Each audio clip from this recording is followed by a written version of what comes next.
Hey everybody, it's Miss A and I'm here with a recap of today's learning. We learned about speed and our essential question. Jordan, what was our essential question for today? Jordan's going to come read our essential question so I can get it written on here. Loud and proud, Jordan. The one from today. Hold on, YouTube world. Jordan's getting to it. Get to board. How can I relate speed and motion? Bring over here and read it a little louder so they can hear you. So YouTube world can hear you. How can I relate speed and motion? How can I relate, thank you Jordan, relate speed and motion.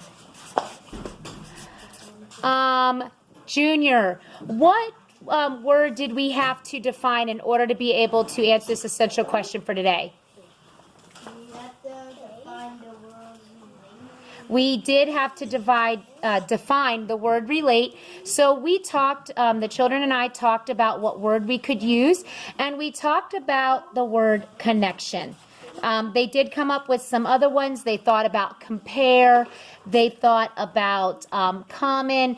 But after we investigated it, we decided that we had to talk, that word relate really means how did these two connect? And we talked about, my friend Jocelyn even helped me out. We talked about when two people get married, they have to connect. They link up. So that connection. And we also talked about a cell phone. We can have a cell phone. Let me get a little pin. And we can have a cell phone charger. But unless we connect them, we don't have a charged cell phone. So there has to be some type, and we figured that out by figuring out that word relate. Also looks like relationship has that word in it. Relationship has the word relate in it, and that's when they connect, they come together. So I'm going to have a couple of friends read our vocabulary. Let me get over here.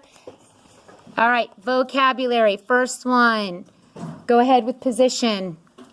Position is a location of an object in relation to a nearby object. Very nice job. Next, motion. Motion, change in position. Thank you. Next. Speed tells how the position of an object changes in a certain amount of time. Thank you. Next. Velocity, the speed of an object in a particular direction. Particular direction. Very good. All right, so we learned, and what we learned about speed, and today the objective is to actually understand how speed is calculated and then that relationship between the two. So we learned that in speed, we have to have a distance an object travels, the distance. We have to have the time it travels, and we use a formula. Distance divided by time equals its speed. Distance divided by time equals its speed. So that is the formula we actually use. So how far does it travel?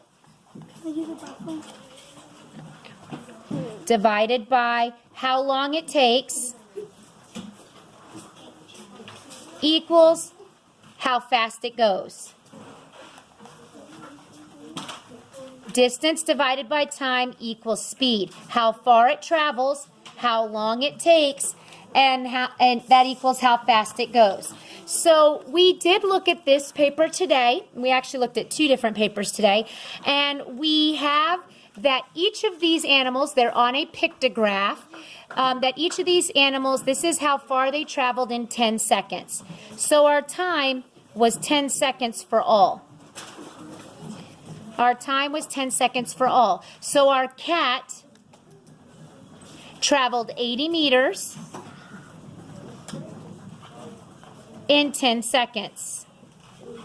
That's the information for the cat. Our rabbit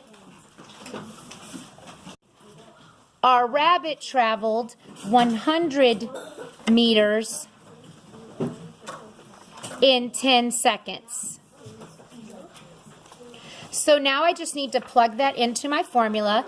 Distance divided by time equals speed. So the distance for the cat was 80 meters divided by 10 seconds. And that equals the speed, which is equal to meters per second. So now I tell the children, we haven't discussed division yet, but division is the opposite of multiplication. So what times 10 equals 80? Well, what times 10 equals 80 is 8. So the rabbit or the cat traveled 8 meters per second. For the rabbit, we have 100 meters divided by 10 seconds because the time travel was the same, and that equals blank meters per second. What times 10 equals 100? Well, 10 times 10 equals 100, which is 10 meters per second. So here's the science extra credit for my friends who like to get some extra credit. Science EC, extra credit. The dog travels 400 meters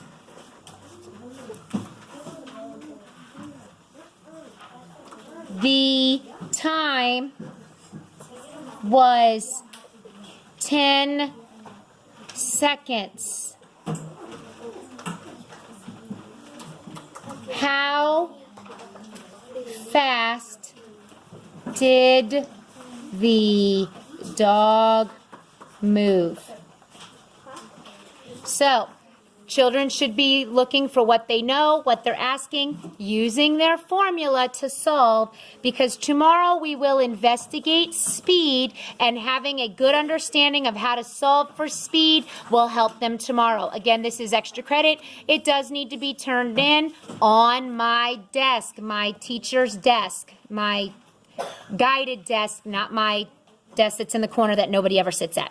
Thanks for watching, everybody. Hope this helps. Remember, speed is distance divided by time, which equals your speed. So how far they went by how long it took them, and that equals how fast. And there were 2 examples that we did in class, and here's the extra credit. Thanks for watching, everybody.